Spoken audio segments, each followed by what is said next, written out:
بسم اللہ الرحمن الرحیم بسم اللہ الرحمن الرحیم والحمد للہ رب العالمین الرحمن الرحیم مالک یوم الدین والصلاة والسلام على سید المرسلین نبینا محمد وعلى آلہ وصحبہ اجمعین اما بعد فأعوذ بالله من الشيطان الرجيم تلك الرسل فضلنا بعضهم على بعض منهم من كلم الله ورفع بعضهم درجات وآتينا عيسى ابن مريم البينات وأيدناه بروح القدس. معزز سامعین اور محترم خواتین اسلام، آج الحمدللہ ہم نے تیسرے پارے کی سماعت کی. اس میں پارے کی شروعات میں اللہ رب العالمین نے انبیاء کرام علیہم الصلاۃ والتسلیم کے بارے میں کچھ گفتگو فرمائی ہے. اس میں اللہ رب العالمین نے یہ بتلایا کہ اللہ تبارک و تعالی نے تمام نبیوں کے درجے مختلف کیے ہیں. تمام انبیاء کرام علیہم الصلاۃ والتسلیم نبوت و رسالت میں ایک درجے پر ہے، نبی ہونے یا رسول ہونے میں ایک مقام پر ہیں. فرق کس میں ہے؟ فرق اس میں ہے کہ ہر نبی کی کوئی نہ کوئی خصوصیت ہے جو دوسرے میں نہیں ہے. یعنی فضل و کمال میں، فضائل و کمالات میں تمام نبی ایک دوسرے سے مختلف ہیں اور الگ الگ ہیں. اسی بات کو اللہ رب العالمین نے اس ٹکڑے میں بتلایا، تلک الرسل فضلنا بعضهم على بعض منهم من کلم اللہ ورفع بعضهم درجات. بعض انبیاء تو ایسے ہیں جن سے اللہ رب العالمین نے کلام فرمایا اور ان کے درجے مختلف کیے. مثال کے طور پر حضرت موسیٰ علیہ السلام ہیں، ان سے کوہ طور پر اللہ رب العالمین نے کلام فرمایا. اسی طریقے سے ہمارے آخری نبی محمد کریم صلی اللہ علیہ وآلہ وسلم ہیں. آپ کو اسراء اور معراج کے سفر میں ساتوں آسمان کے اوپر بلایا اور اللہ رب العالمین نے کلام فرمایا. اللہ تبارک و تعالی نے تمام انبیاء کے جو مختلف درجات کیے ہیں فضائل و کمال کے اعتبار سے. مثال کے طور پر حضرت آدم علیہ السلام ہیں. آدم علیہ السلام کو اللہ رب العالمین نے اپنے دست مبارک سے بنایا، اپنے بابرکت ہاتھوں سے آدم علیہ السلام کو بنایا، ان کی تخلیق فرمائی، ان کی شکل و صورت بنائی. اور شکل و صورت کیسی؟ لقد خلقنا الانسان فی احسن تقویم. سب سے بہترین ڈھانچہ، سب سے بہترین فریم میں، شکل میں اللہ رب العالمین نے حضرت آدم اور حضرت انسان کو بنایا. اسی طریقے سے اللہ رب العالمین نے حضرت آدم کو جو فضل و کمال دیا ان میں سے ایک یہ کہ اللہ رب العالمین نے انہیں جنت میں رہائش پذیر کیا وغیرہ. اسی طرح سے حضرت نوح علیہ السلام ہیں. اللہ رب العالمین نے ان کو خصوصی طور پر لمبی عمر عطا فرمائی. وَلَقَدْ أَرْسَلْنَا نُوحًا إِلَىٰ قَوْمِهِ فَلَبِثَ فِيهِمْ أَلْفَ سَنَةٍ إِلَّا 50 عَامًا. اللہ رب العالمین نے بتلایا کہ ہم نے نوح علیہ السلام کو ان کی قوم کی طرف بھیجا اور نوح علیہ السلام اپنی قوم میں 1000 برس تک رہے سوائے 50 سال کے. 1000 سال کی عمر ملی اور 950 سال تک نوح علیہ السلام نے اپنی قوموں کو دعوت و تبلیغ کی. اور نوح علیہ السلام کے بارے میں ایک معلوماتی بات یہ کہ روایات میں آتا ہے کہ طوفان کے بعد حضرت نوح علیہ السلام 60 سال تک زندہ رہے. بہرحال نوح علیہ السلام کو اللہ نے یہ خصوصی فضیلت دی کہ ان کی عمر لمبی فرمائی. اسی طرح سے حضرت داؤد علیہ السلام ہیں. داؤد علیہ السلام کے ہاتھوں میں اللہ رب العالمین نے لوہے کو موم جیسی شکل بنا دیا تھا، موم کی طرح بنا دیا تھا. اپنے ہاتھوں سے جیسا چاہتے ویسا کرتے، وہ شکل دیتے اور زرہیں بناتے، جنگ کے آلات بناتے وغیرہ. اور سلیمان علیہ السلام کو بھی اللہ نے خاص فضل دیا. جیسے حضرت سلیمان علیہ السلام کو نبوت کے ساتھ اللہ نے بادشاہت بھی عطا کی، اور موسیٰ علیہ السلام کے عصا کو اللہ نے اژدہے کی شکل دے دی. یہ سب مختلف کمالات اور فضائل ہیں جن میں تمام انبیاء کرام علیہم السلام مختلف ہیں اور ایک دوسرے کے درجے سے الگ الگ ہیں. آگے ایک ٹکڑا ہے اسی آیت میں اللہ نے بتلایا کہ وَآتَيْنَا عِيسَى ابْنَ مَرْيَمَ الْبَيِّنَاتِ وَأَيَّدْنَاهُ بِرُوحِ الْقُدُسِ، اور ہم نے عیسیٰ ابن مریم کو بینات عطا کی، روشن دلیلیں انہیں عطا کی، اور ان کی تائید ہم نے روح القدس کے ذریعے سے کی. حضرت عیسیٰ علیہ السلام کو اللہ رب العالمین نے روشن دلیلیں، روشن نشانیاں دیں. مثال کے طور پر حضرت عیسیٰ علیہ السلام اللہ کے حکم سے، یہ بات یاد رہے، اللہ کے حکم سے وہ مادر زاد نابینا کو، پیدائشی اندھے شخص کو زندہ بینا کر دیتے تھے، وہ دیکھنے لگتے تھے. اسی طریقے سے ابرس یعنی کوڑھی شخص کو، جس کے جسم پر سفید داغ پڑ جاتے ہیں، ان کو ابرس کہتے ہیں عربی میں. یہی لفظ قرآن کریم میں استعمال ہوا ہے، اور اردو میں کوڑھی کہتے ہیں. تو ان پر ہاتھ پھیرتے اور اللہ کے حکم سے شفایاب ہو جاتے، ان کا جسم ٹھیک ہو جاتا، یہ بیماری دور ہو جاتی. اسی طریقے سے آدمی نے کیا کچھ کھایا ہے اور کیا کچھ گھر میں ذخیرہ کر کے رکھا ہے، یہ بھی حضرت عیسیٰ علیہ السلام بتا دیتے تھے بِإِذْنِ اللہ. یہ شرط ہے کہ اللہ ہی کے حکم سے. کوئی بھی نبی غیب نہیں جانتا، کوئی بھی نبی غیب کا عالم نہیں ہے. نبی کو بھی اتنا ہی کچھ پتہ ہوتا ہے، معلوم ہوتا ہے، جتنا کہ اللہ رب العالمین اسے بتاتا ہے اور جتنی چیز کے بارے میں بتاتا ہے. اسی طریقے سے عیسیٰ علیہ السلام کے فضائل میں سے یا خصوصیات میں سے ایک بات یہ ہے کہ عیسیٰ علیہ السلام مٹی لیتے اور پرندے کی شکل دیتے، اس پر اسے پھونکتے اور وہ چڑیا بن کر اڑ جاتی. یہ اللہ کے حکم سے ہوتا. یہ عیسیٰ علیہ السلام کی خصوصیات میں سے ہے. اور آگے اللہ نے بتلایا وَأَيَّدْنَاهُ بِرُوحِ الْقُدُسِ، اور ہم نے عیسیٰ علیہ السلام کی تائید کی، انہیں تقویت پہنچائی روح القدس کے ذریعے سے. روح القدس سے مراد کون ہے؟ حضرت جبرائیل علیہ السلام. احسنت. حضرت جبرائیل علیہ السلام کو روح القدس کہا جاتا ہے. جیسے کہ قرآن کریم کی بعض صورتوں میں، بعض آیتوں میں یہ بھی آیا کہ نزل بہ الروح الامین. جبریل علیہ السلام کو روح الامین بھی کہا جاتا ہے.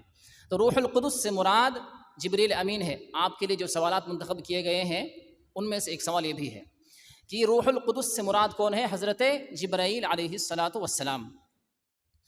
اس ٹکڑے سے عیسائیوں کے بعض غلط عقیدے کی تردید ہوتی ہے، نصارہ لوگوں کے بعض عقائد کی تردید ہوتی ہے.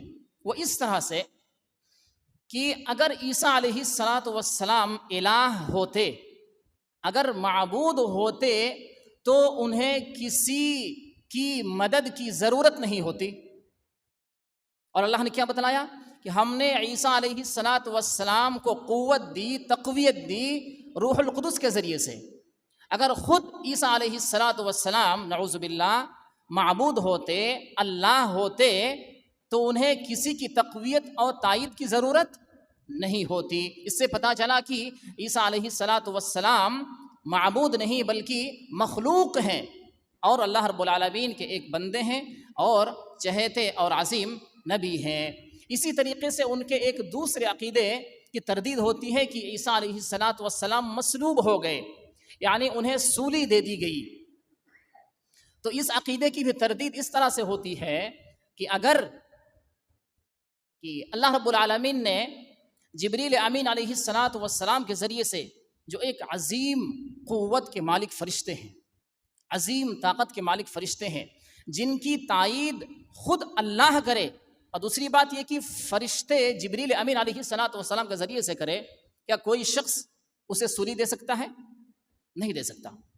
تو اس سے ان کے اس غلط عقیدے کی بھی تردید ہو جاتی ہے۔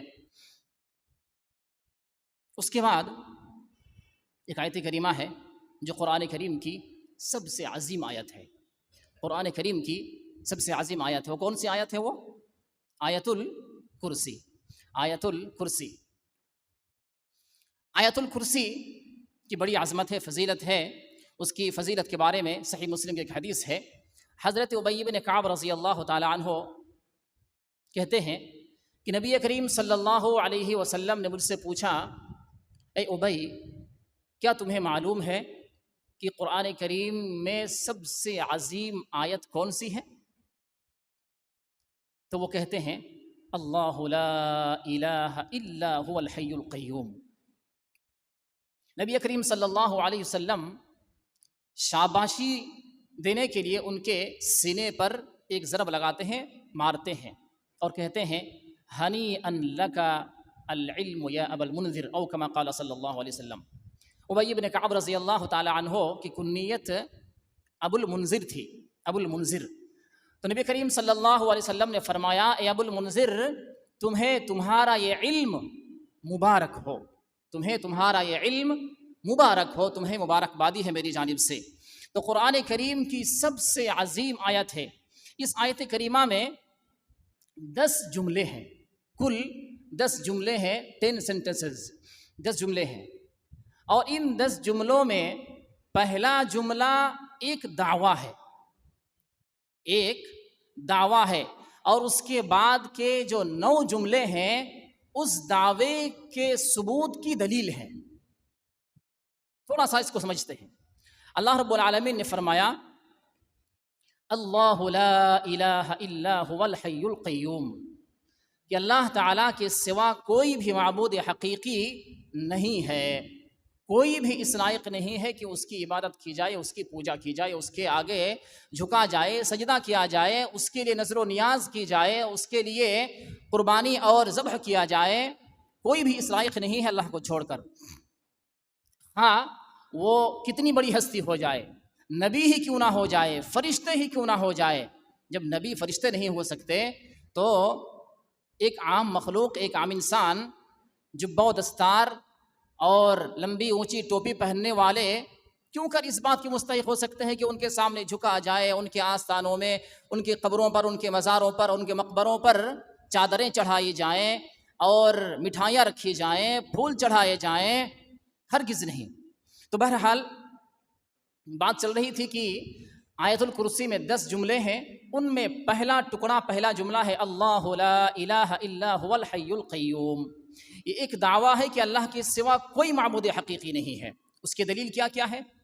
الحی، وہ زندہ ہے، ہمیشہ سے زندہ ہے اور ہمیشہ زندہ رہے گا، اسے موت نہیں آنی ہے۔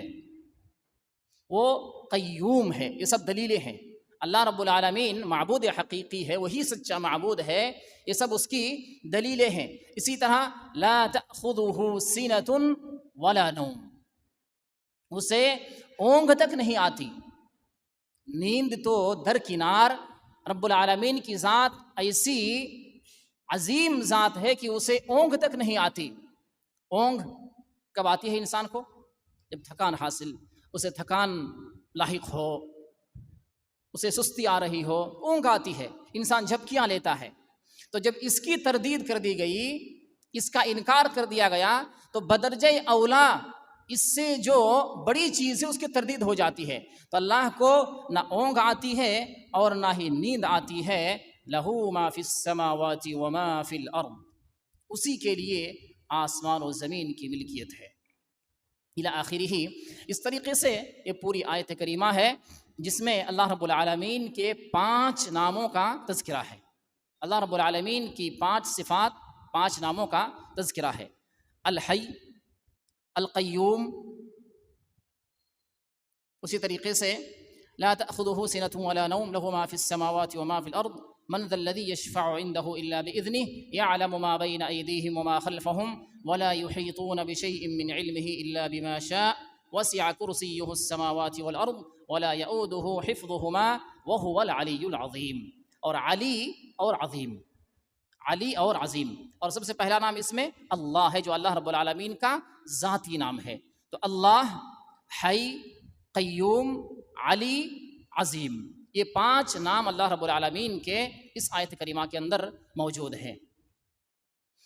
ایک حدیث میں آتا ہے کہ سورہ آل عمران کی دوسری آیت کریمہ اللہ لا الہ الا هو الحی القیوم، اور یہ آیت الکرسی، اور سورہ طٰہٰ کی ایک آیت وعنت الوجوہ للحی القیوم. جو ان آیات کو پڑھ کر اللہ رب العالمین سے کوئی دعا کرے تو اس کی دعا رد نہیں ہوتی ہے، اس کی دعا اللہ رب العالمین قبول فرماتا ہے. اس کے بعد اللہ رب العالمین نے حضرت ابراہیم علیہ الصلاۃ والتسلیم اور نمرود کا ایک مکالمہ نقل فرمایا ہے، محاجہ اور مباحثہ نقل فرمایا ہے. مختصر بیان کرتے ہیں اور پھر آگے بڑھتے ہیں. اس میں یہ بتلایا گیا کہ بادشاہ جو نمرود تھا اس نے ابراہیم علیہ الصلاۃ والسلام سے کہا کہ تمہارا معبود کون ہے، تم کس کی عبادت کرتے ہو؟ ابراہیم علیہ السلام نے کہا کہ میرا رب وہ ہے جو زندگی دیتا ہے اور موت دیتا ہے اور مارتا ہے.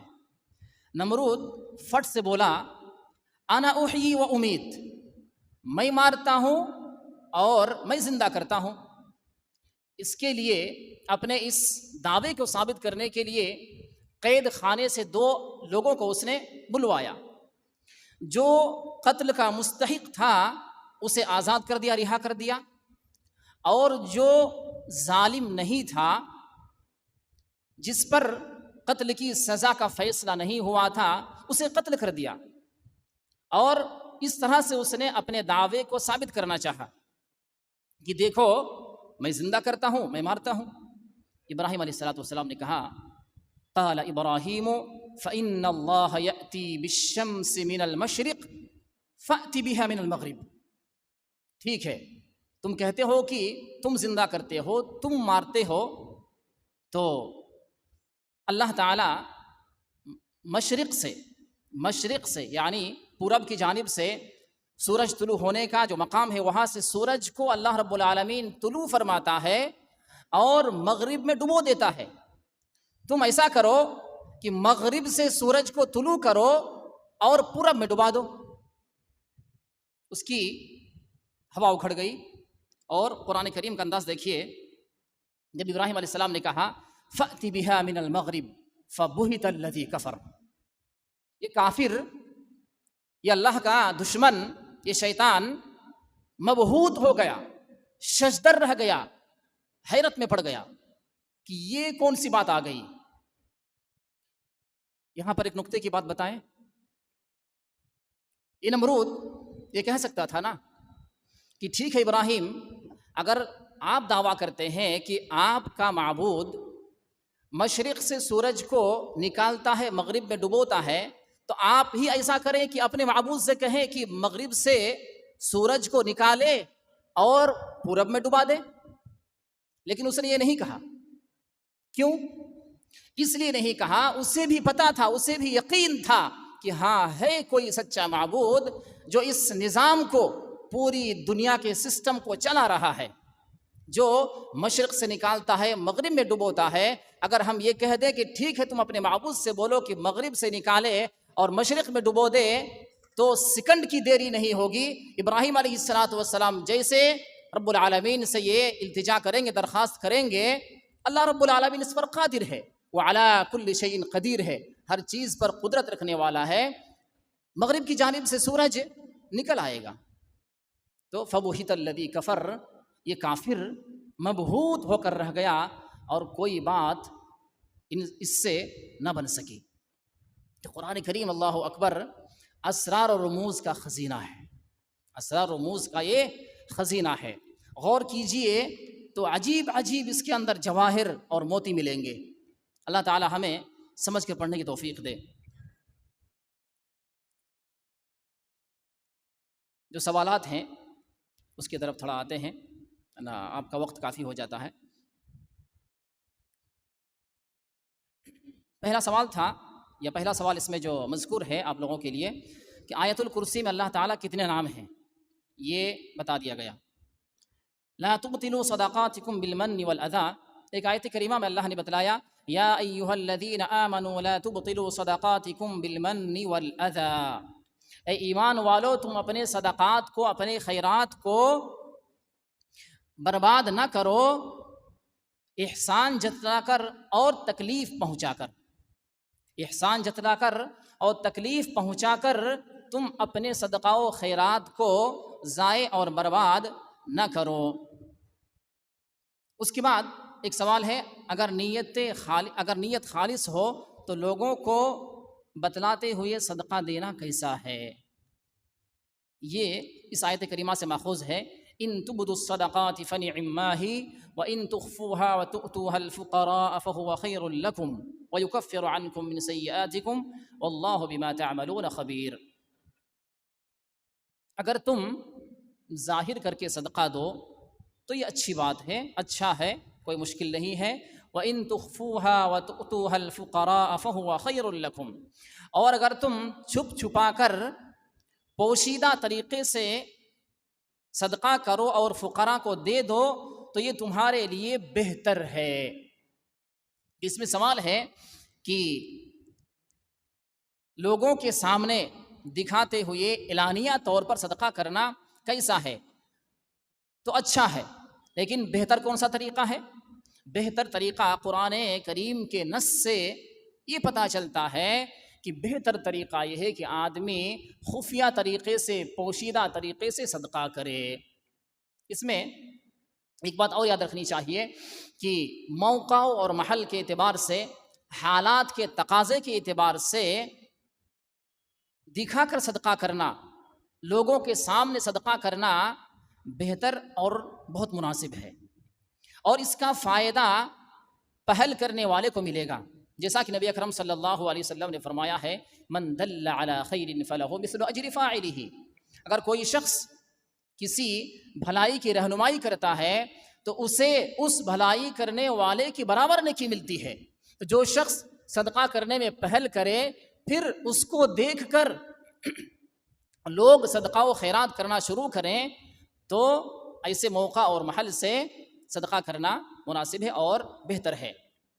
لیکن جب موازنہ کریں گے، کمپیئر کریں گے تو اس میں یہی بات ہوگی کہ بہتر طریقہ، افضل طریقہ یہ ہے کہ چھپا کر صدقہ کریں. جیسا کہ نبی علیہ الصلوۃ نے اپنی حدیث پاک کے اندر بیان فرمایا ہے کہ قیامت کے دن نبی اللہ تبارک و تعالیٰ کے عرش عظیم کے سائے جو لوگ ہوں گے ان میں سے ایک شخص وہ بھی ہوگا جس نے اتنا خفیہ طریقے سے صدقہ کیا ہوگا کہ اس کے دائیں ہاتھ نے کیا کچھ صدقہ و خیرات کیا اس کے بائیں ہاتھ کو پتہ نہیں.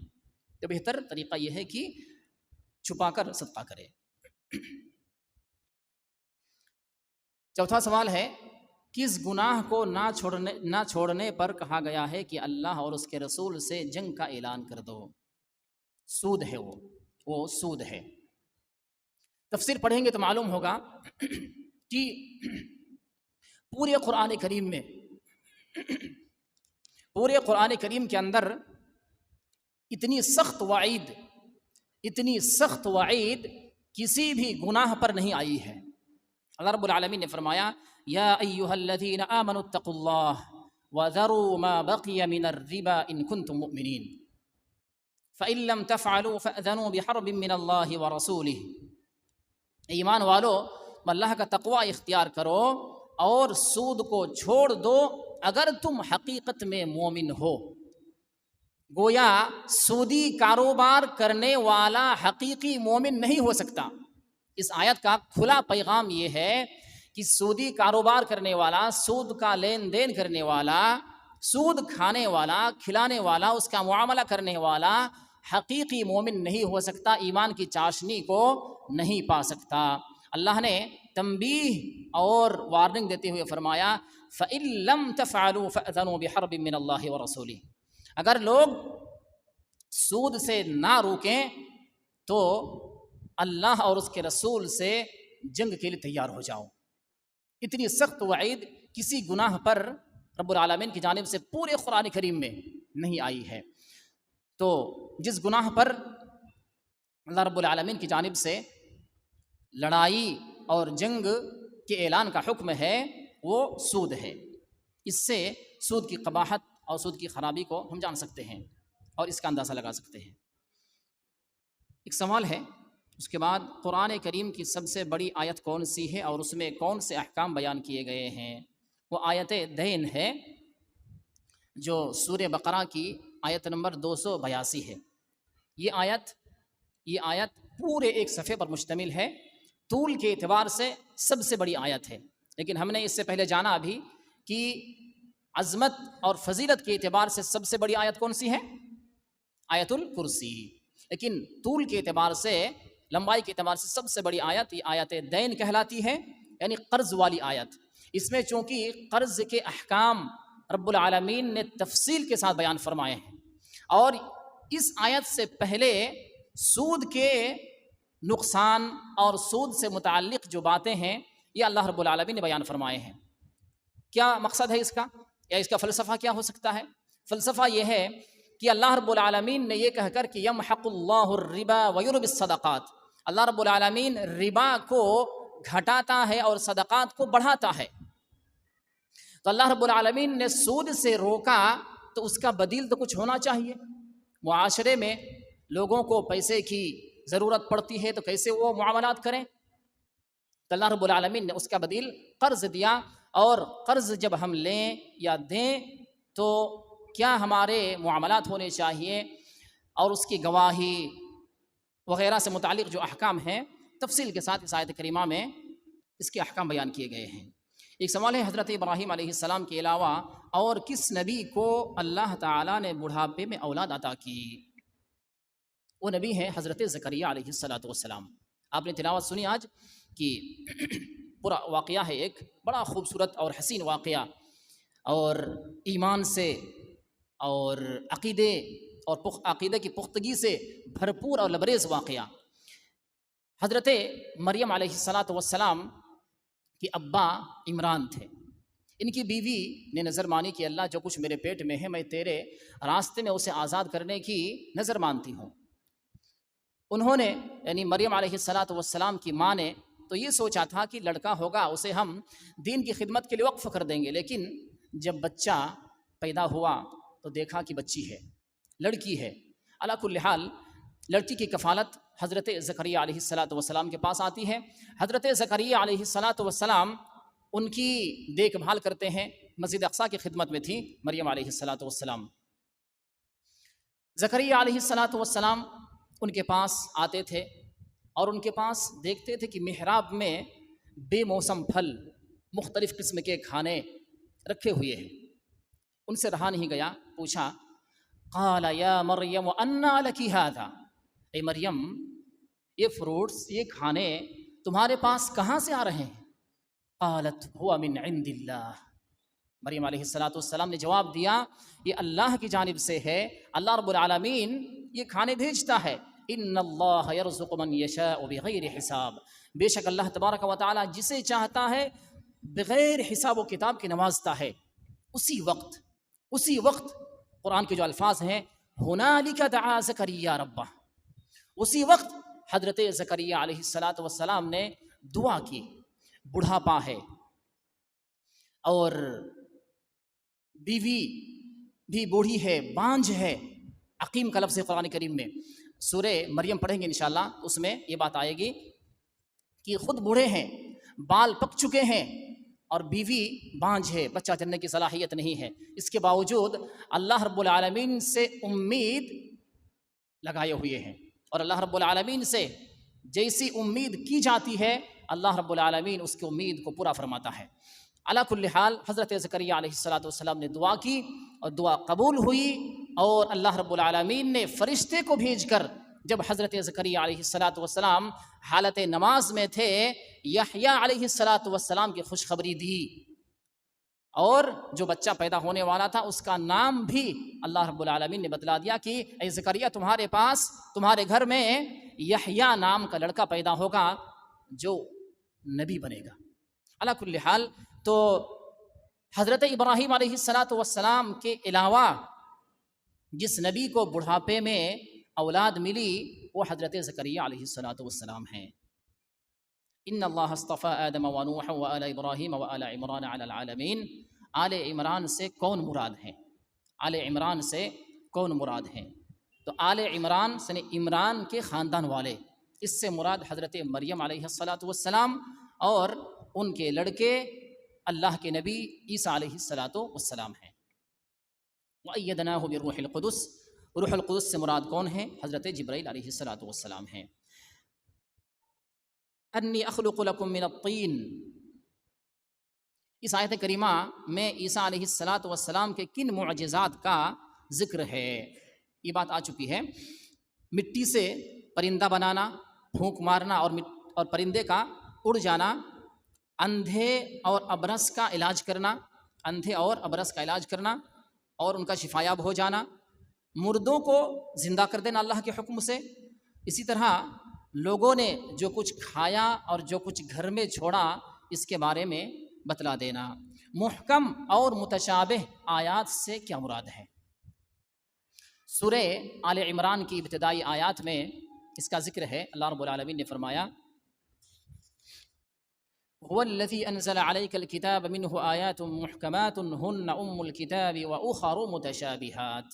کہ اللہ رب العالمین کی وہ ذات بابرکات ہے جس نے تجھ پر کتاب نازل فرمائی، اس کی کچھ آیتیں محکم ہیں جو الکتاب ہیں اور کچھ آیتیں متشابہ ہیں. محکم آیات اور متشابہ آیات سے کیا مراد ہے؟